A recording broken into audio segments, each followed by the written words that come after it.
Sanibona bafethu uVanele. Sokunendaba engifuna ukukhuluma ngayo la bafethu engangiphathi kahle. Le ndaba le ingomdlali oyidlalela Orlando Pirates okuuThembinkosi Silotho. We saw Thembinkosi Silotho bafethu joining Mamelodi Sundowns. Wafika wahlala kwiSundowns, wahlala for 6 months. Sundowns decide ukumloana to Casablanca lapho khona bekhona uRhulani Mkone. Wafika wenza kahle mfethu uThembinkosi Silotho even after uRhulani Mkone ehambile simbonile uThembinkosi Silotho edlalele uWydad Casablanca erepresenta iMorocco actually erepresenta le kwiClub World Cup lapho khona simbone edlala namathima amakhulu oJuventus, simbone edlala against Man City, edlala kahle umjida. In the recent few weeks, uThembinkosi Silotho with uWydad Casablanca, izinto zakhe zi-tricky kakhulu. Isituation yakhe umjida i-tricky kakhulu with uWydad Casablanca.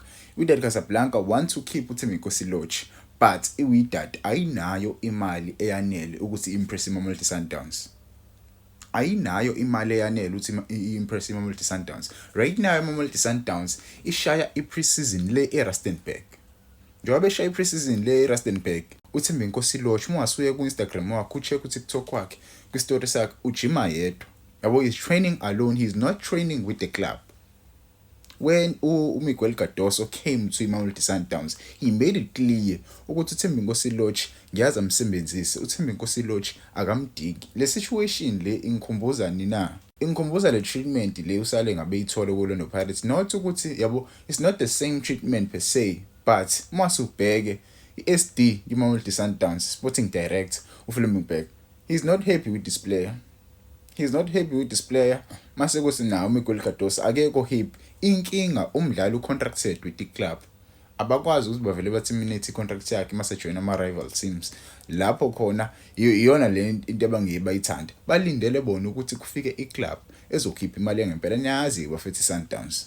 iSundowns ayithandi ukudedela abadlali one free noma kanjani. Umdlali mebembona kahle ukuthi uyashisa, bangavele ba-extend icontract yakhe. Abakwazi nje uvele ba release umdlali kanjalo. Yabo i-situation kanjalo ngibone kubani, ngibone kuPeter Shalulile. uPeter Shalulile naye ubone situation kanjalo. Simple ke nawo uPeter Shalulile sawuqhubeka ayidlalele iMamelodi Sundowns. Ngizwile kuthiwa bazo-extenda i-2-year option with i-striker sabo. But ke ekaThembinkosi Silotho angifuna uqamba, angazi ileliphi. Angazi ngempela uleliphi umjida.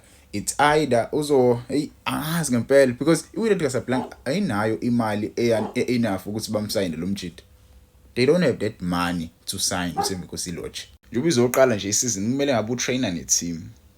Kumele ngabe uyayivocavoca neteam because kodwa engingakusho ningathuki mase nimbone Vumbuka kuOrlando Pirates.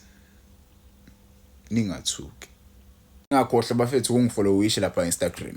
Uvane Sports. Uvane Sports nje wanibona nje ihandle lapha Uvane Sports _ i-account yami entsha le bafethu. Ngajabula kakhulu ningifollow wena khona account yami endala yalahleka lapha Instagram angisenayo. So ngicela ngempela munethuba muna Instagram ngicela uyongifollow lapha bafethu. Ngifuna ukuze ngifike ku10k kungakapheli unyaka la. Ama-sponsor awamthathi serious umuntu onama-followers amancane. Kumele Uvane Sports sokukhuphule emadoda. Nawe ngiyalidinga usizo lwakho. Sayikhuphule iOrlando Pirates. Ngiyakhumbula iOrlando Pirates sayikhuphula kanjani. Ngosikhathi ngisho uthambanye uyifollow. Anikhuphuleni noVane Sports ke lapha Instagram bafethu. Ngiyabonga ngisupporteni nginiyaza yona.